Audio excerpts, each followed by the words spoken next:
Do you always feel like your friends are talking about something that you don't really understand? Or find yourself wondering, what on earth is actually happening in Africa? Well, you're in the right place. Welcome to What's Happening Africa with Tanya.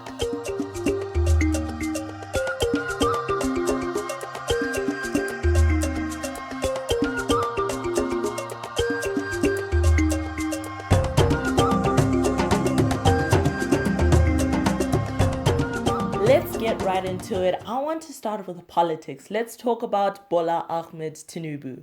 He is the new sworn in president of Nigeria following the elections that happened earlier this year. Now, I remember vividly a lot of people were praying about those elections. My hopes is their prayers were answered. He is actually well known as the Godfather or the Kingmaker, and many are saying it is because of his connections with the political leaders of the past. Interestingly, Tinubu is believed to be one of Nigeria's most richest and wealthiest political leaders. And yet, his wealth is from an unknown source. Still on politics, the Sudan has issued out a ceasefire, and this is actually not the first time.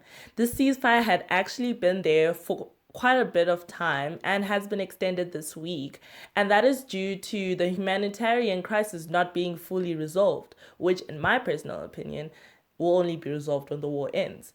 An estimated of 2 million individuals were assisted by the aid provided from Saudi Arabia and the USA. Let's go a little south to Zimbabwe, my home country, where social media has been buzzing about the 4,000 prisoners that were released due to the president's decision. He released an amnesty to allow over 4,000 prisoners to be released due to the massive amount of numbers in the facilities.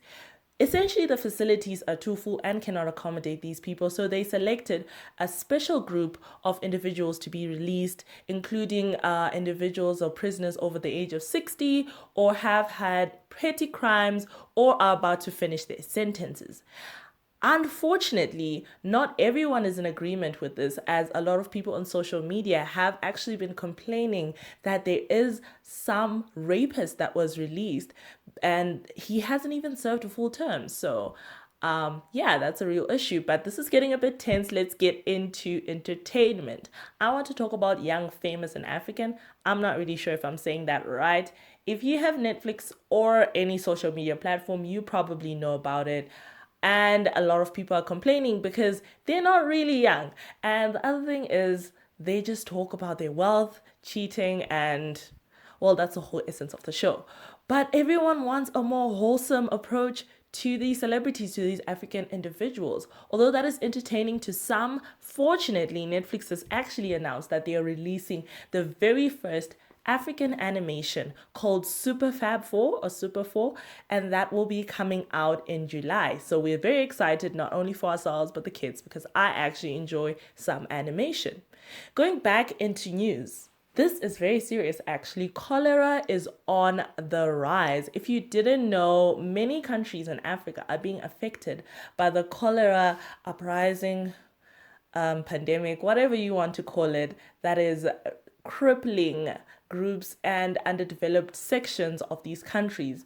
In South Africa, the president actually issued out an apology and issued out his condolences to the families that have lost their lives or lost their loved ones due to cholera. And you'd think after the pandemic, everyone will be aware of washing your hands, but that's not the simple case. People are just not washing their hands. It is due to these countries' lack of resources, water shortages, and actual overcrowding in some areas. And that is because the governments are not able to provide for the overflow in those areas, provide in terms of water, good sanitation, and because of this, a lot of people are getting sick. So if you are in these regions, please wash your hands, be cautious, heat your food 3 times, 4 times if you can, and if you have to, and make sure you always sanitize. Staying in South Africa, a Rwandan genocide fugitive was arrested last week and appeared in court in Cape Town this week. The suspect, Kayashima, is accused of taking part in the killing of 2,000 people who were sheltered in a Catholic shelter during the Rwandan genocide in 1994. Moving to Sierra Leone, Anyone who has access to the Sierra Leone currency should know the iconic cotton tree that is in the center of its capital. The cotton tree was a copac tree that was a historic symbol of Freetown and a capital of the Sierra Leone.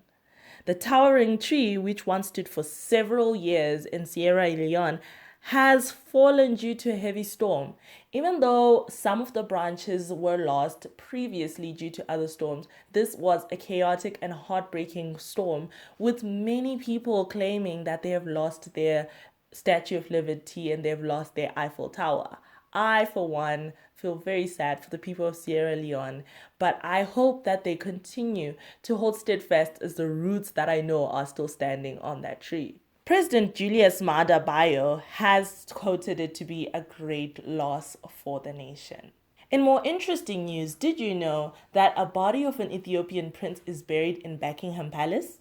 Prince Djaj Alameyu was captured from Ethiopia, which was once called Abyssinia, by the British when his parents were murdered due to an invasion. Queen Victoria took a liking to him and actually raised him in the palace like a normal prince. He died at the age of 18 and was buried with other fellow royal members of the family. Ethiopia has requested that this child's body be repatriated to his home country, but the Buckingham Palace has refused, and this is not the first time they've actually made this request. Just like many other nations, Ethiopia has decided to demand for its rightful belongings back to their country, but once again, the British government has decided to keep them in their protection.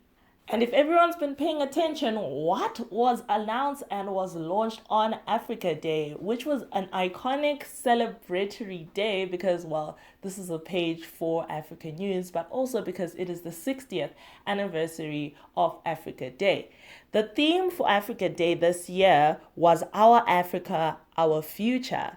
And the legendary celebrations of the anniversary were held all across the nation, with different countries celebrating in their own ways. But my favorite thing was watching all the youths, all the high schoolers, the primary school kids, going to school dressed in traditional clothing. Regardless of what nation you were wearing, what color, what pattern, you are African, and I'm so proud to be African. And finally, Chef Hilda. If you were paying attention to entertainment news and you're just a food lover like me, you should know about Chef Hilda, who broke the record for the longest continuous cooking time in the world, the Guinness World Record. She cooked for over 90 hours, and I can only imagine what kind of feast that was and how many people she fed. A lot of celebrities were actually spotted when she broke the record, and a lot of support was sent to her internationally. So if you want to take a look at what Chef Hilda is cooking, check out her links, her websites. She is a talented chef. And that has been What is Happening in Africa with Tanya. Thank you for watching, and I cannot wait to see you next week to tell you all about what you need to know about what's happening in Africa right now.